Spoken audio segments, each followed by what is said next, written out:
जी हाँ फ्रेंड्स, परीक्षा देने वाले तो फेल, ना देने वाले पास। तो ये कारनामा है हमारे उत्तराखंड बोर्ड यानी उत्तराखंड शिक्षा विभाग का। तो जी हाँ फ्रेंड, जैसे आपको पता होगा कि जून में जो एग्ज़ाम्स हुए थे उसके बाद जुलाई में रिज़ल्ट आया था कुछ दिन पहले ही। लेकिन अभी जो हाल फिलहाल न्यूज़ निकल के सामने आ रही है कि परीक्षा विभाग का एक इतना बड़ा कारनामा है कि जिन्होंने परीक्षा दी वो तो फेल हो गए, लेकिन जिन्होंने परीक्षा नहीं दी वो पास हो गए। तो आइए हम डिटेल में इसका विश्लेषण करते हैं। तो फ्रेंड्स, उत्तराखंड बोर्ड की इंटर की परीक्षा में जो अजीबो गरीब तस्वीर सामने आई है वो है बाराकोट जीआईसी में। ठीक है, बाराकोट जीआईसी में। तो जो फ्रेंड परीक्षा ना देकर पास हुए होंगे उनकी तो खुशी का तो आलम ही बहुत अच्छा होगा, आप जान सकते हैं। और जिन्होंने परीक्षा दे के फेल हुए होंगे उनके तो क्या कहने हैं, बाकी उनके साथ मेरी सहानुभूति बनी हुई है।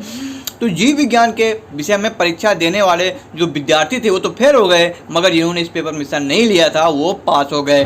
उन्होंने जो फेल हो गए थे परीक्षा देने पर, उन्होंने शिक्षा विभाग से नाराजगी व्यक्त की। उन्होंने कहा है कि एक आईमो लिख के या फिर एक पत्र लिख के उन्होंने शिक्षा विभाग को इसकी जानकारी दी है कि वो चाहते हैं इनका पुनः परीक्षण हो, इनकी कापियाँ फिर से जांची जाए।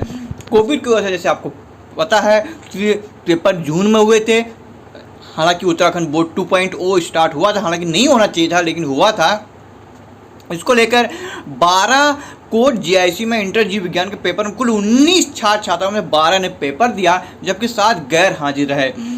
परीक्षा पर आया तो जीव विज्ञान के पेपर न देने वाले सभी 7 अभ्यर्थी पास हो गए, मगर जिन्होंने परीक्षा दी थी वो फेल हो गए।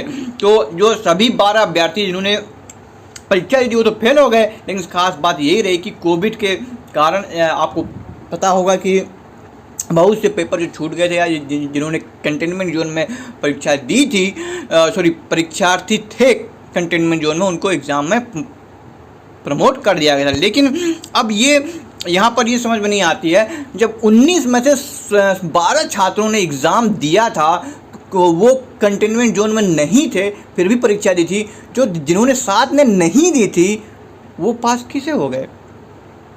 इसका जवाब बोर्ड को देना होगा और ये जरूरी है क्योंकि इससे छात्रों का मनोबल गिरता है। ठीक है, इसके अलावा जो खंड शिक्षा अधिकारी हैं बाराकोट ने, उन्होंने कहा कि बाराकोट जीआईसी में जीव विज्ञान का पेपर देने वाले 12 परीक्षार्थियों की जीव विज्ञान में पास नहीं होने पर इंटर में फेल हो गए। परीक्षा निपटने के बाद बोर्ड ने यह निर्णय लिया है कि कोरोना की वजह से जून में हुए पेपरों में हिस्सा न लेने में अभ्यर्थियों को उनके कुल अंक प्रतिशत के आधार पर छूट पेपर में भी अंक दिए जाएंगे। इस वजह से जिन 7 अभ्यर्थियों ने पेपर नहीं दिए वो पास हो गए, लेकिन जिन्होंने पेपर दिए वो फेल हो गए। ऐसा क्यों, मैं ये जानना चाहता हूँ। क्योंकि अगर वो एरिया बाराकोट का कंटेनमेंट जोन में नहीं था तो फिर उनको पास कैसे कर दिया गया? तो ये यहाँ पर बोर्ड की सबसे बड़ी लूप होल है जहाँ पर उनको काम करना चाहिए। मैं सबसे गुजारिश करूंगा कि इस न्यूज़ को इतना फैलाओ कि वो 12 जो छात्र जिन्होंने परीक्षा दी थी अपनी जान पर खेलकर वो पास हो जाएं। यार, आप क्या सोचते हैं इस विचार में? इस कमेंट्स के बारे में मुझे कमेंट सेक्शन में अवगत कराना इस न्यूज़ के बारे में, क्योंकि उत्तराखंड बोर्ड ने जो ये खेल खेला है ये 8वां अजूबा है। क्योंकि ऐसा केवल उत्तराखंड बोर्ड ही कर सकता है कि पास देने वालों परीक्षा देने वालों को वो फेल कर दे और परीक्षा न देने वालों को वो पास कर दे। तो यार, अच्छा लगा हो तो वीडियो कमेंट कर दो, सब्सक्राइब कर दो, चैनल पर नए आए हो तो बाकी मुझे इंस्टा और ट्विटर पे फॉलो कर सकते हो। Thank you.